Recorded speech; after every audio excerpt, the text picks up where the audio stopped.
4 aastat tagasi tõi Hyundai välja teise põlvkonna i30 keskklassi auto, mis nägi välja küll hea, kuid oli suhteliselt tavaline ja ega võib-olla paljusid kohe esimesena seda ostunimekirja ei lisanud.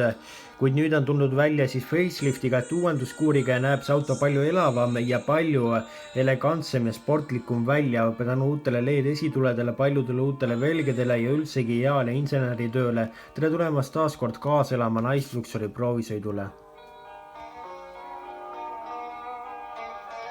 Tal on siis uued LED-esituled, nagu ma mainisin, ja sõiduraja jälgimissüsteeme, häda kokkupõrke siis vältimissüsteeme ja pimeda nurga andurid ja samuti tagurdades näiteks parklast välja, kui sa ei näe, et tagant tuleb auto, annab ta sulle sellest märku, kuid samas on ju see sama asi, mis parkimisandurid või pimeda nurga andur ja ta ei peata sind kinni, kui tagant tuleb auto ja peaks sulle tahtmatult siis sisse sõitma. Nii et see on väheke kurb.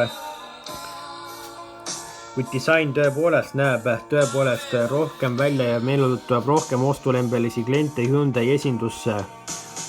Ikkagi top autosse kindlasti. Ja interiööris on olemas Android Auto ja Apple CarPlay ja need on saadaval vaid paremates varustusastmetes nagu Comfort ja Style ja N-mudelitel muidugi. Ja olemas siis ka 7-toline digitaalne siis digitaalne siis näidiku ekraan. Ja see näeb eriti hea välja, sellepärast et seal ei ole kõik selline virtual cockpit, vaid seal on ka palju selliseid justkui analoognäidikuid ja head simulatsioonid. Et see on olemas 10,25 tuline puuteekraan, mis on ka paremates varustusastmetes olemas ja baasvarustuses seda ei leidu.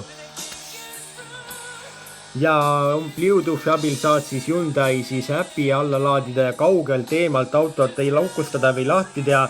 Näiteks siis kui oled kuskil Ameerikas ja mingi naaber helistab sulle, ütleb, et kuule, su auto juures mingi suusamaskis mustates riietes mees selle riidepuuga püüab ust lahti muukida. Kuule, aitad, ole hea mees. Ja siis muidugi aitad, et seal Ameerikas Bluetoothi abil ukse lahti ja inimesel kohe palju lihtsam ja vaeva palju vähem näha ja saab rahus minna autoga ära sõita ja koju õhtusöögile minna.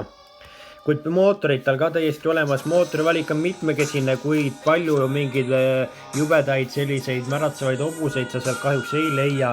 On olemas 1,5 liitrine bensiinimootor 6-käigulise manuaalkäigu kastiga, 110 hobujõudu ja 15 990 eurot on siis selle hind ja see on üleüldse siis i30 alghind. Ta on saadaval siis 3 kereversioonis ehk siis selline versioon ehk hatchback ja siis fastback ja ka universaalkerega versioon ja ka sõidurežiimid on tal olemas ehk siis sport ja ökorežiim ja ka hübriidmudel on olemas tal, mis siis ka teeb energiat täiesti ise juurde, kuid bensiinimootoritest veel on olemas 1-liitrine mootor, millel 120 hobujõudu koguni ja see on 6-käigulise manuaali või siis topeltsiduriga 7-käigulise automaatkäigukastiga ja hübriidversioon on olemas siis 1-liitrine 48 voldise akuga, need kõik on 4,8 voldise akuga hübriidid, 120 siis hobujõudu ja 1,5 liitrine hübriid ka 48 voldise akuga ja 159 hobujõudu ja need hübriidid bensiinimootorite puhul maksavad lausa 24 000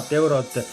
Ja siis on olemas diiselmootor 1,6 liitrine, 115 hobujõudu 6-käigulise manuaalkäigukastiga või siis hübriiddiiselmootor koguni ja see on siis 1,6, 136 hobujõudu ja 7-käigulise automaatkäigukastiga maksab 26 000 eurot.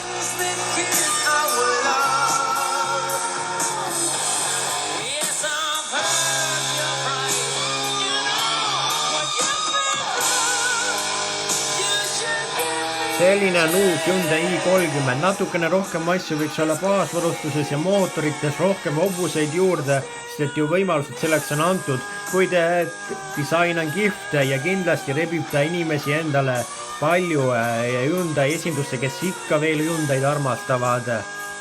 Meie teiega kohtume juba järgmisel nädalal, seniks kohtumiseni ja liigelge turvaliselt.